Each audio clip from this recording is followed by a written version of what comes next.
Hello everyone, क्या आपकी कुर्ती की साइड में झोल आ जाती है? क्या बाजू लगाने के बाद फिटिंग बिगड़ जाती है या सिला हुआ कपड़ा टेढ़ा दिखाई देता है?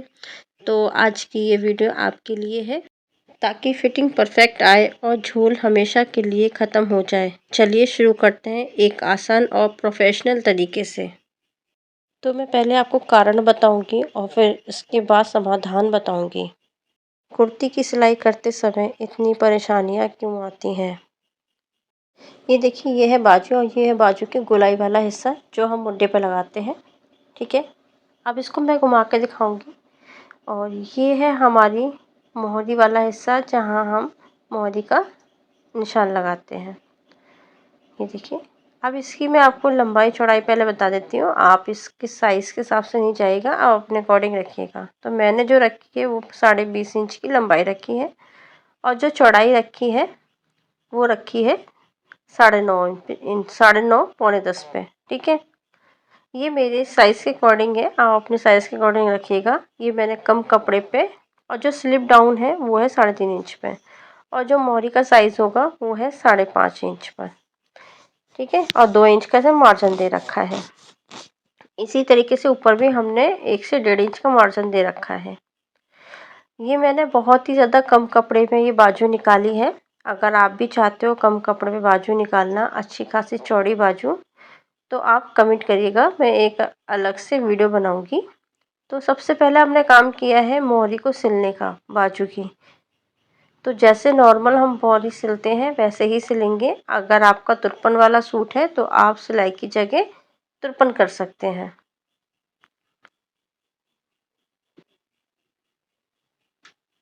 और दूसरी बात ये है, जब भी हम जॉइंट लगाते हैं नॉर्मली जहाँ की साइड कपड़ा फोल्ड हो रहा है, ये जॉइंट वाला वहाँ कर दीजिए। ज़बरदस्ती में आप दूसरी साइड फोल्ड नहीं कीजिए, वरना आपको एक जगह से मोटापन लगेगा।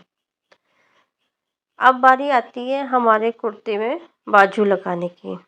तो ये हमने देखिए कुर्ता लिया हुआ है और कुर्ते की अब हम क्या करेंगे, बराबर करते हुए मुड्ढे की नपाई करेंगे कि कितना हमारा मुड्ढा है। ये देखिए हम किस तरीके से नपाई कर रहे हैं, उसी तरीके से आपको भी करना है, क्योंकि आगे और पीछे का जो मुड्ढे की जो गोलाई है वो अंतर है।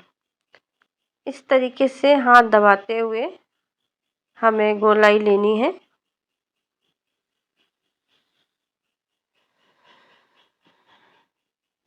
गोलाई हमने ले ली है। ये गोलाई हमारी 9.5 इंच की है।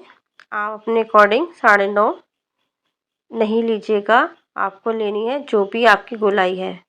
तरीका मैंने बता दिया हो कि इस तरीके से आपको नापना है। अब इसके बाद जितना भी हमारा मुड्ढा था वो हम बाजू पे निशान लगाएंगे इस तरीके से, जिस तरीके से ये लगाया मैंने।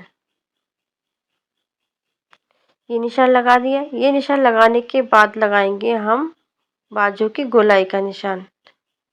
तो 5.5 इंच की हमने गोलाई ले ली है। अब इसके बाद हम लगाएंगे तिरछा निशान। ये देखिए कुछ इस तरीके से। ये जहाँ पे हमने निशान लगाया है इसी के ऊपर अब हमें करनी है सिलाई। अब सिलाई शुरू करने से पहले और सिलाई ख़त्म करने के बाद हमें सिलाई को लॉक करना बहुत ज़रूरी है, वरना सिलाई खुल जाएगी। और ज़्यादा मोटी सिलाई नहीं करिएगा। 3 इंच नंबर की, यानी कि 3 नंबर की जो सिलाई होती है वो आप उसको मशीन पे सेट करके रखिए। अब ये हम लॉक लगा देंगे और बाजू को निकाल देंगे।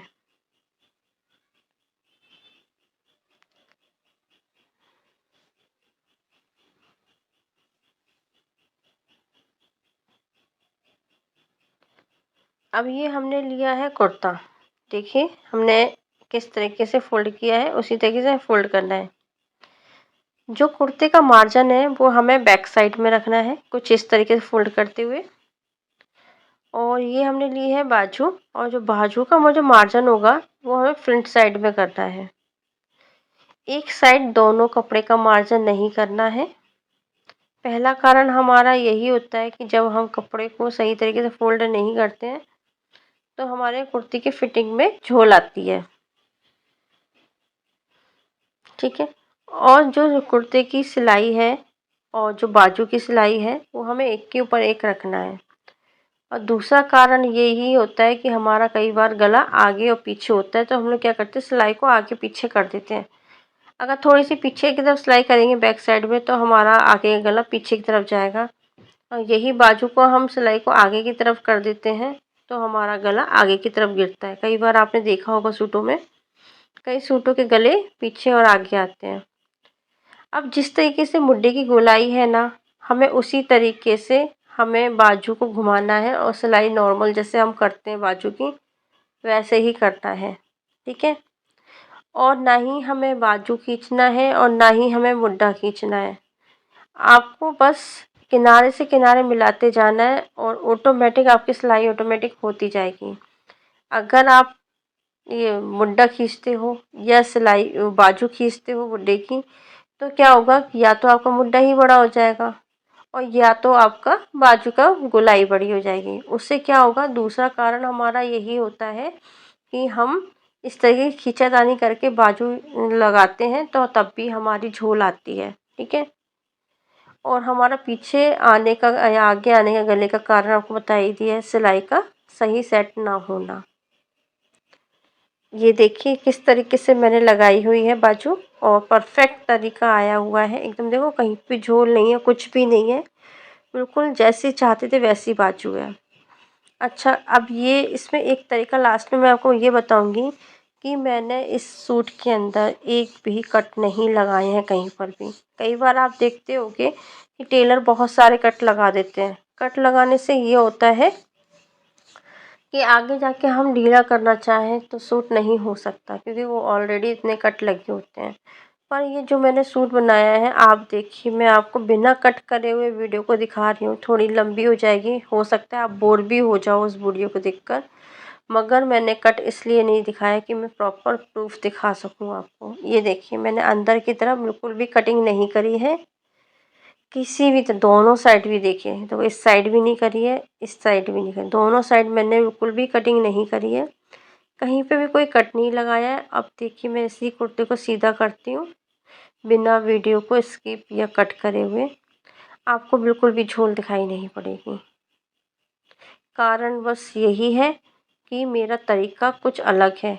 आप पहले बाजू लगाते हो फिर बनाते हो। हमेशा जिस तरीके से पहले मैंने बाजू बनाई थी उसके बाद लगाई थी, ठीक है। आप भी इसी तरीके से लगाओगे और जो पॉइंट मैंने बताया है वो पॉइंट के हिसाब से आप ये बाजू लगाओगे, तो आपकी फिटिंग में थोड़ा भी झोल नहीं आएगा। चाहे वो बहुत हैवी साइज सूट हो और चाहे ज़ीरो साइज सूट हो। और कई बार होता है ना कि हिप और चेस्ट बहुत हैवी होता है किसी का, तो साइज़ ज़्यादा और कमर कम होती है। अगर उस साइज़ कंडीशन में भी आप ये सूट का तरीका अपनाते हो फिटिंग करने का और सिलाई करने का, तो अब भी आपकी फिटिंग में झोल नहीं आएगी।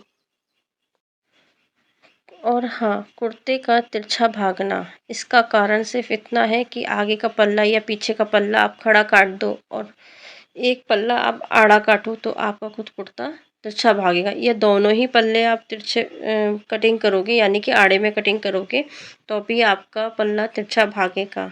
इसका कारण सिर्फ यही है कि आप कभी भी कटिंग करें कुर्ती तो खड़े में करें। ठीक है। आई होप आपको ये जानकारी बहुत अच्छी लगी होगी। अगर आपको ये वीडियो बहुत अच्छी लगी है तो प्लीज़ लाइक कमेंट सब्सक्राइब जरूर कीजिएगा। मिलते हैं नेक्स्ट वीडियो में, तब तक के लिए बाय बाय।